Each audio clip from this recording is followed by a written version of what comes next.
Salut à tous, bienvenue pour cette petite présentation de ma future invitée pour les interviews de photographes.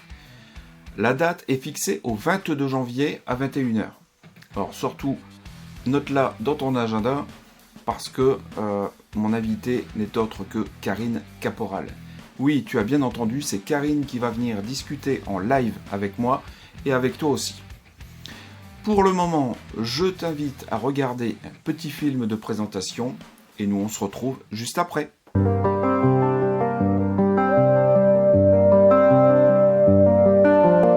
Éprise de nature, Karine Caporal est une photographe animalière. Elle aime photographier les animaux de nos contrées, ceux qui vivent proches de nous, souvent mal aimés car mal connus. Elle a débuté la photo du temps de l'argentique et a toujours photographié la nature. Plutôt adepte du safari photo autour de chez elle, elle aime arpenter le petit bois derrière sa maison et sa région, l'Île-de-France. Mais de temps en temps, elle ne dénigre pas à un déplacement plus loin, en France ou en Europe, pour satisfaire un rêve de gosse et provoquer une rencontre tant de fois fantasmée dans sa tête d'enfant. Ce fut le cas lors de son séjour de 2018 en Slovénie, à la recherche de l'ours brun, un des derniers grands prédateurs d'Europe. Son dernier voyage date de 2019. Toujours pour assouvir une de ses passions d'enfant, photographier le macaremoine, elle passa plusieurs jours en autonomie sur une minuscule île du Pays de Galles. J'aime principalement photographier la faune, mammifères et oiseaux. Je fais aussi un peu de dessin animalier. C'est leurs yeux qui m'envoûtent le plus. Je suis fascinée par le regard que j'essaie de reproduire dans mes dessins. Pour elle, faire de la photo animalière, c'est partir à l'aventure dès le bout du jardin. Karine prépare ses sorties nature avec minutie. Elle s'informe sur l'animal, ses mœurs et ses habitudes. Elle va ensuite sur le terrain, à la recherche de signes de présence. Avec ses jumelles, elle observe, repère, analyse. Cette quête préliminaire est essentielle. Elle permet de vérifier les horaires de sortie des animaux, de repérer les terriers, les passages empruntés, les empreintes, les excréments. Tout indice est important. Bon ben là, on a une aire de grattage. C'est un indice de présence du chevreuil. Le chevreuil, il gratte la terre avant de se coucher pour passer sa nuit. Ici, on est dans une zone où il y a beaucoup de châtaigniers. Quand on voit là au sol, on a une zone qui a été fouillée par le sanglier. Ben là, par exemple, des débuts de loges faits par les pics. Alors, c'est pas tout à fait des loges, c'est des trous où ils viennent taper pour récupérer les insectes. Donc ça, c'est un indice aussi de présence de pics. Elle étudie le sens du vent, le déplacement du soleil, détermine le meilleur angle pour implanter son futur affût. Seulement après tout ça, débute la partie photo. Être photographe animalier, c'est savoir regarder, écouter, décoder des indices, confirmer ses observations.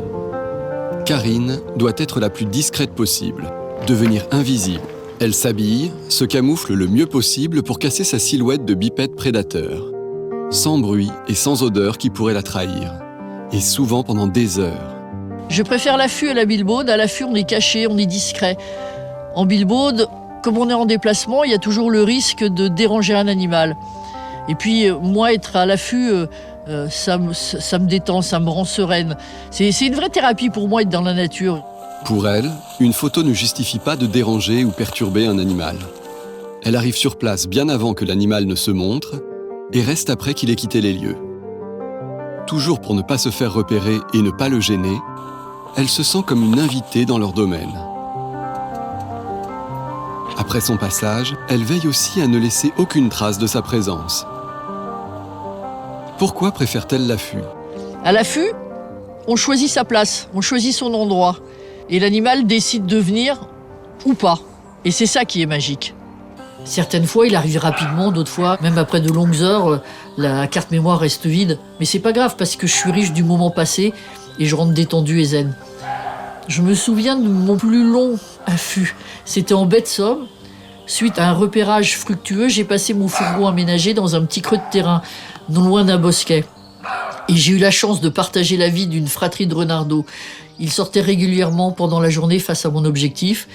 Et la nuit, je les entendais jouer sous le châssis. Je suis resté terré 3 jours et 3 nuits, sans sortir, à les regarder vivre, insouciants et joueurs. Un moment vraiment inoubliable. L'année 2020 a-t-elle changé la donne pour un photographe animalier ? Les confinements, les horaires de sortie, les distances réduites ont dû avoir un impact sur votre travail. Il m'a suffi d'apprendre à regarder ailleurs et autrement.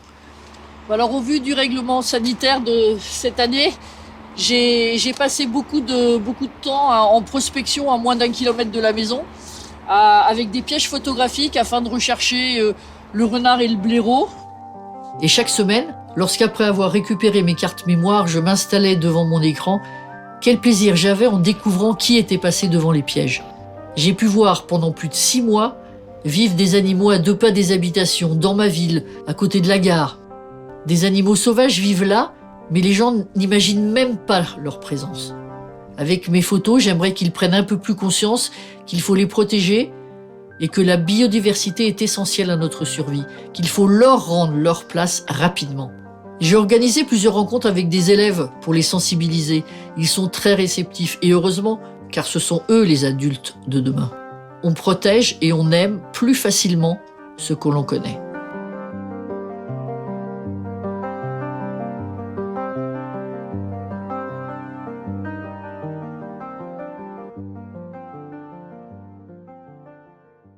J'espère que ce petit film t'a plu, que tu as eu envie de découvrir un petit peu plus qui est Karine.